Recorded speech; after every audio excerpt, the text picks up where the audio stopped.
Good morning, magandang umaga, and welcome to yet another episode of My PI Dream. Today is Friday, and it is build date 98. It's build day 98 on the construction schedule out at Villa FELIZ. And before I get started this morning, I want to give a warm shout out to Tom. I want to give a warm shout out to one of our users that goes by the username of Tom in Fredonia.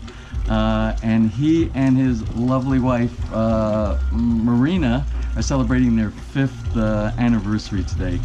So happy anniversary to the two of you. And I saw your picture, and you guys make a beautiful couple. So anyway, today out on the construction schedule, more focus on the second floor, getting that completed, getting all the formwork, everything in place so that we can approach that day where we do that big pour of the second floor. And once we do that, the sky is the limit after that. So that's where I expect the main focus to be today. So let's go ahead and get today started, and without further delay, let's get today's video underway.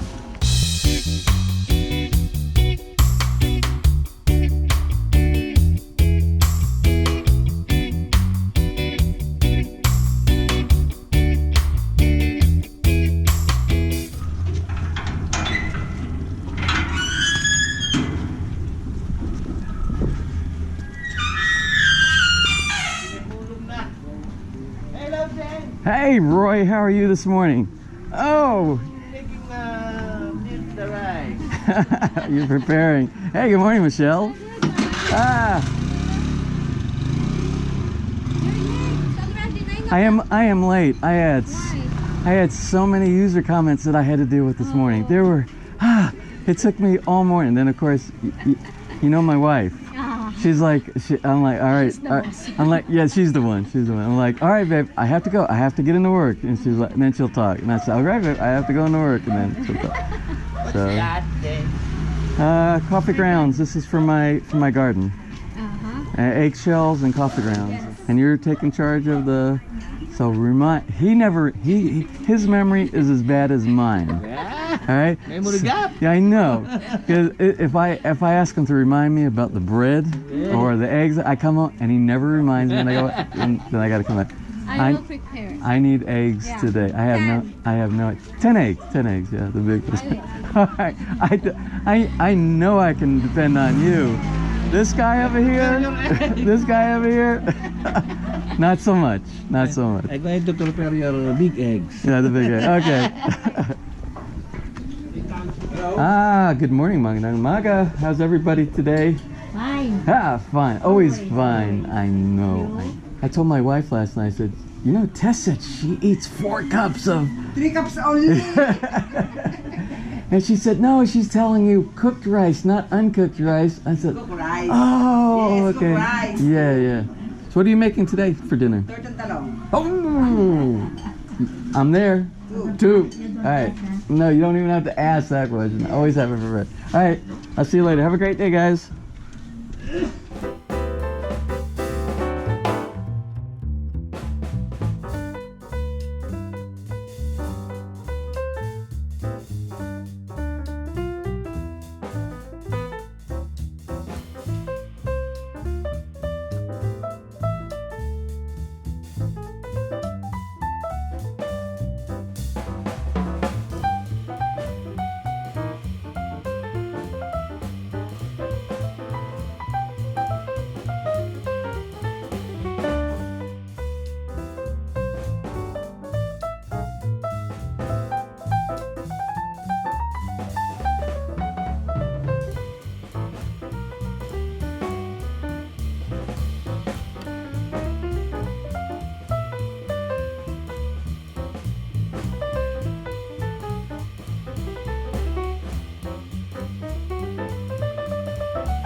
So anyway, you can see, as expected, the same things that I thought were going to happen today. The focus up here, and most of the crew here. We got some folks doing, I didn't expect some to clean up, but they're doing cleanup down in the basement, getting some of the wood and cleaning up that area as well. And but again, most of the focus is right here. The folks that are out down at ground level outside on the other side of the bunkhouse are actually preparing the forms for these guys who are doing the install of the forms, and right over there on that side. So the electricians, both these guys are continuing to do the lighting. They're working on the lighting, then they'll move on to the other utilities that are going to be hooked up. So I'm going to head back down and get Bahay Kubo set up for the work office and answer some emails.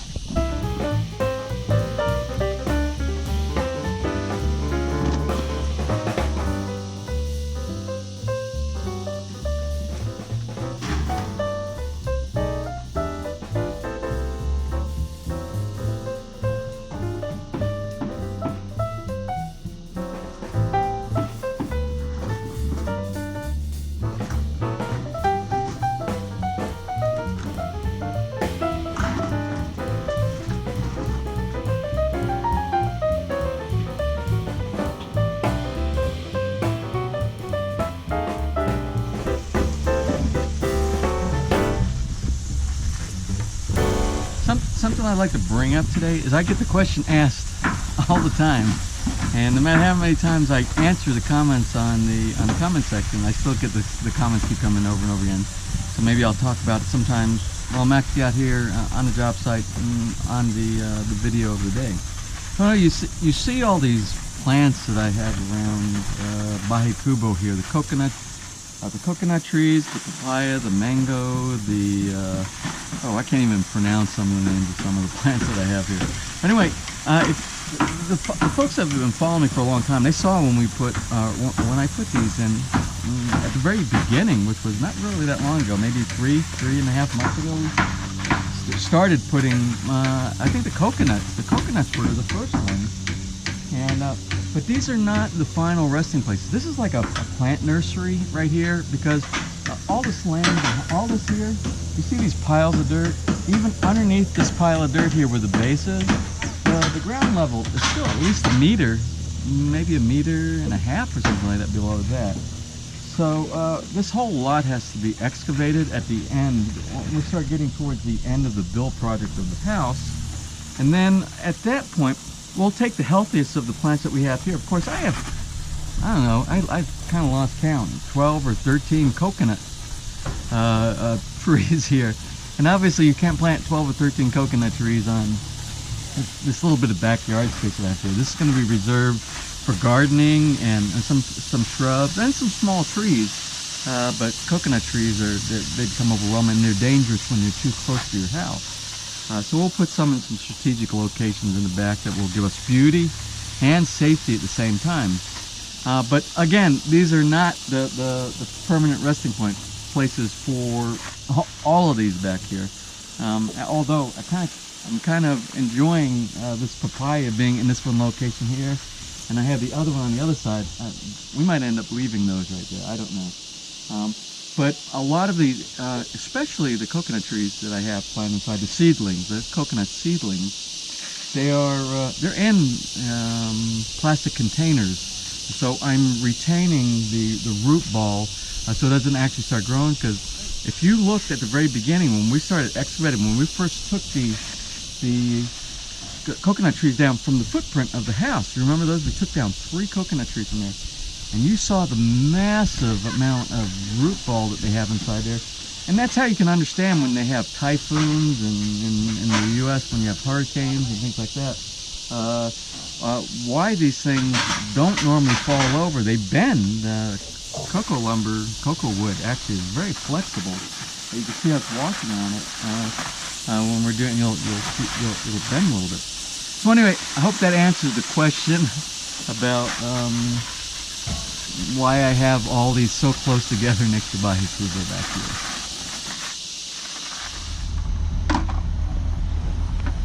Well, I'm going to make an educated guess, since we have another truck full of gravel, that we're not going to use the ready mix for the second floor.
So you can see they cleared out a lot of the, and you can hear the echo in here now without all the building materials down here. But they did some of the cleaning inside here. It's not swept out or anything like that, but they moved a lot of the, you see all the wood. I don't know if you can see with the light up there so much. There's a bunch of wood up there on the top of the hill. So they cleared out some of it down here and making it accessible now. Well, we haven't had a rain shower in a few days. It's been really dry, but as you can see right now, we're just now starting to get got some clouds up above. You see these right up above us. We're starting to get, I don't think it'll last a long time, but we definitely need the water. So my plants need the water. But these guys up here don't need the water. They need to finish what they're doing so that we can move forward and get closer to that concrete pour for the second floor.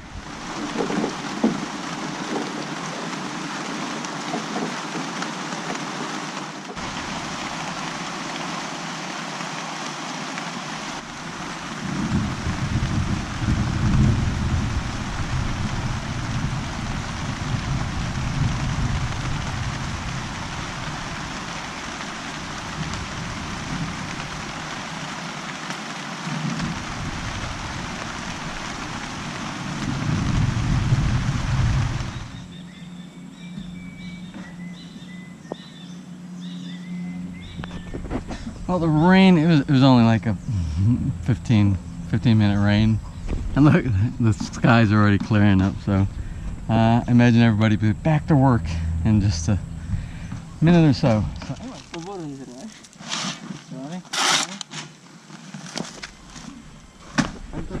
So what they're doing now is they're getting the gravel, 3/4 inch crushed rock gravel that's going around the base of the beam that's on the basement level, and then we're going to do about 20 centimeters of the crushed rock around there.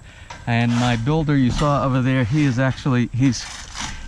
We're going to make our own perforated pipe, so he's using the Neltex. You can see he made a little jig over here. A lot of drilling, but so what he's doing over here is doing the holes in the side, which it'll be inverted so that the drills are almost like at about 25 degree on both sides of the bottom of the pipe, and they will sit down there. And what happens is, as water goes down, if water starts rising up above,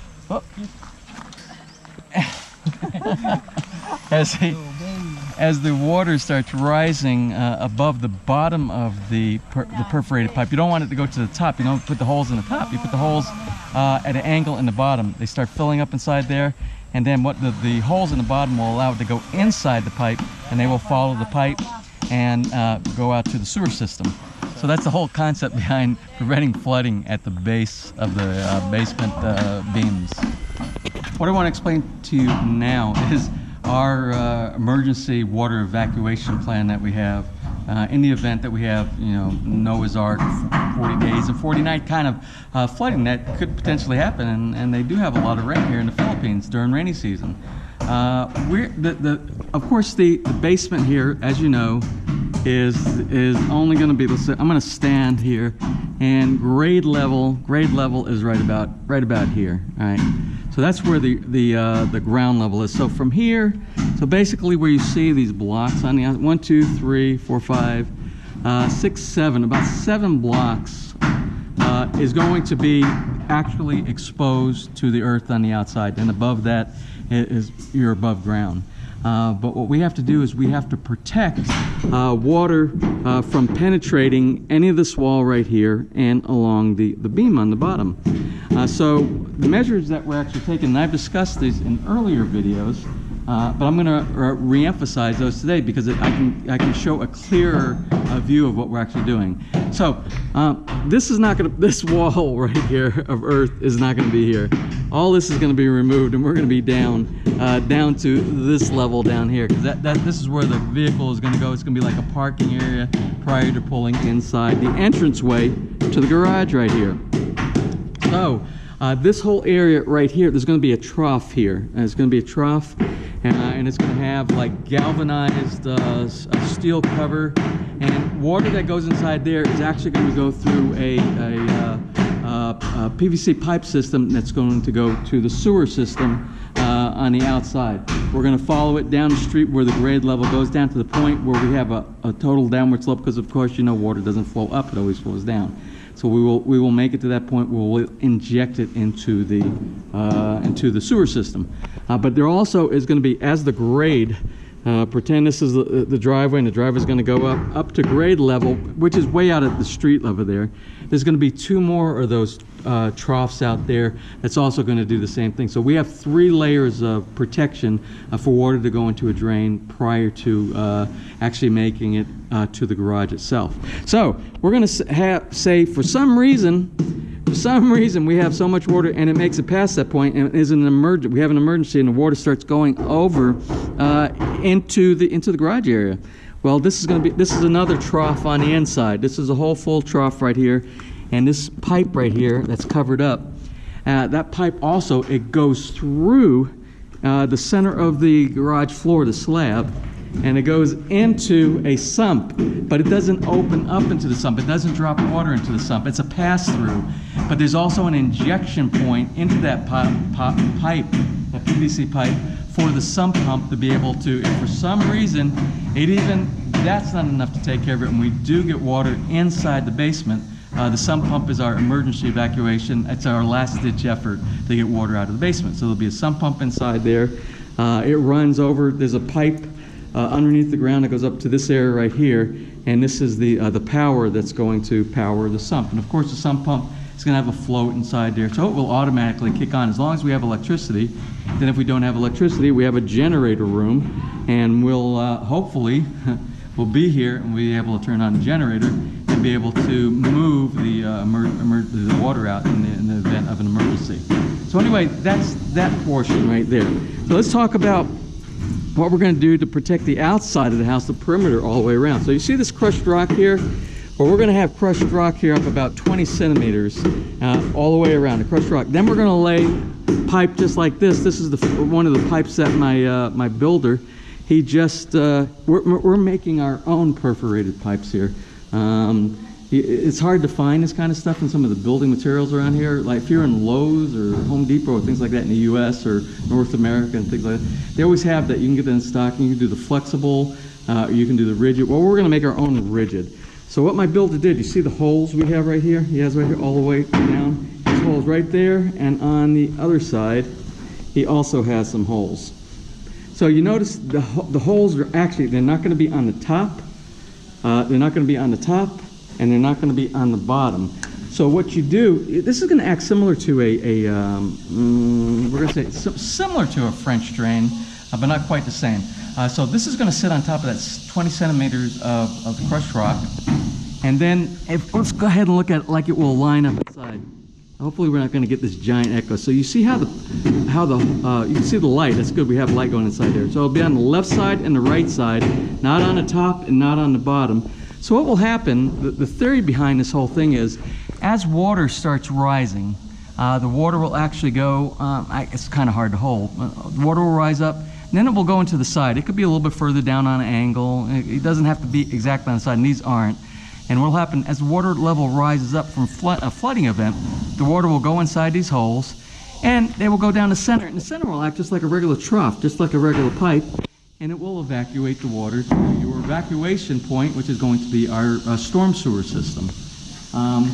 But that's not the only measure you need to take with these. You just can't stick those inside rock, because what will eventually happen with all the dirt and mud and things like that, what will happen is sometimes they'll get clogged up. So what you have to have some kind of a sock that goes around it. It can be like landscape fabric, which we haven't been able to find landscape fabric around here. And if you were in places that are normally built basements, they have things that are called socks that will go around. It's a fabric, and it's not a type of fabric that breaks down easily. And they will prevent, it acts like a filter to keep those from getting clogged up. What my builder found is something similar in one of the building supply places. It's actually like, it's like fiberglass mesh type of a filter, and fiberglass will last a lifetime. So we're going to do 2 layers of the fiberglass mesh that goes around there, wrap it all around, and then we're going to evacuate this. So this will actually end up sitting like this. Here, I will show you.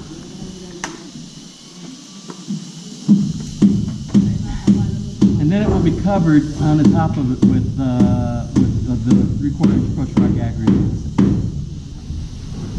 And that is part of our water evacuation strategy. The other is for the gutter systems. In the gutter system, all of our gutters are going to evacuate into our cistern because we're going to use that water. And then it will have an emergency overflow in the event there's 40 days and 40 nights of rain and it fills up. And of course, if it fills up and the gutters are dumping into it, then it has to have a place to go, or the gutters won't allow the water to go out anymore. So what it will do, there'll be another overflow from the cistern to the sewer system as well. That's our complete package that we have, our complete technical solution that we have for drainage of water around here. Well, it is hard to believe it's the end of another day. It's after 5 o'clock. The crew are done. As a matter of fact, I just heard my builder's father's jeepney driving down the road. He carries a lot of the workers down to the apartment. It's close to my apartment. So today you saw the main focus was on the roof. Again, working on, you see there's more forms. They're closing up the forms as they go around. It's not going to be very much longer, and all those forms are going to be in place. They're also doing the form work on the gutter system inside there.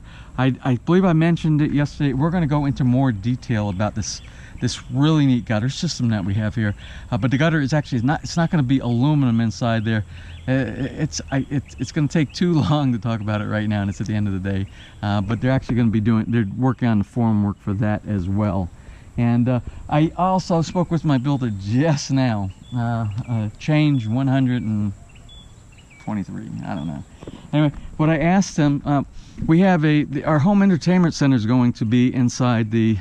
You can't really see too good inside the great room, and then there's going to be a TV up on the wall, and there'll be like a small, you know, like a cabinet that you house your DVD player or your stereo unit or whatever. It's going to be there. So I said, and we already have the layout for like speaker conduit for the speaker cable to go up in the corners and the center channel and things like that. And I also said, you know what, this would also be great, and I forgot to put this in the initial drawing. Since we've already got it there, it's only going to take a couple more pieces of conduit. And actually on the covered patio here, in the corner there and in the corner over here, we'll extend the wires so that we can actually have music on the back patio. Just think of the afternoon and you're settling down. Like right now, you see where the sun is, how nice it is. It's such a comfortable temperature. And just sitting on the back patio, a little glass of wine, and a little bit of classical music or some jazz or some light blues or something like that. Just think of that, isn't it? That's a great idea, huh? So anyway, yeah, he said, yeah, that's no problem. He said it's just another couple of pieces of conduit, and they will do that tomorrow. So anyway, I am going to close for today. Get these videos edited, and tomorrow is Saturday, and Saturday, oh, by the way, Saturday, my sister-in-law, Nene, she is actually coming here and bringing the cousin of my wife and her sister, Dashio, and we're gonna actually have a Bahikubo lunch and things like that. And don't forget, Sunday is Father's Day. Do not forget your fathers. I won't tell you what we're doing for my father, but because he might watch these videos. So anyway, if you enjoyed today's video, if you found it informative, if you found it the least bit entertaining, please give me a thumbs up and please share. And if you have not subscribed, please click on that little My PI Dream heart in the bottom right hand side of your screen, and you will be subscribed, and you will get the push notifications each time I upload a new video. So until tomorrow, which is going to be Saturday, which is going to be Build Day 99. Yes, Build Day 99 out here at Villa Feliz. You have a wonderful day.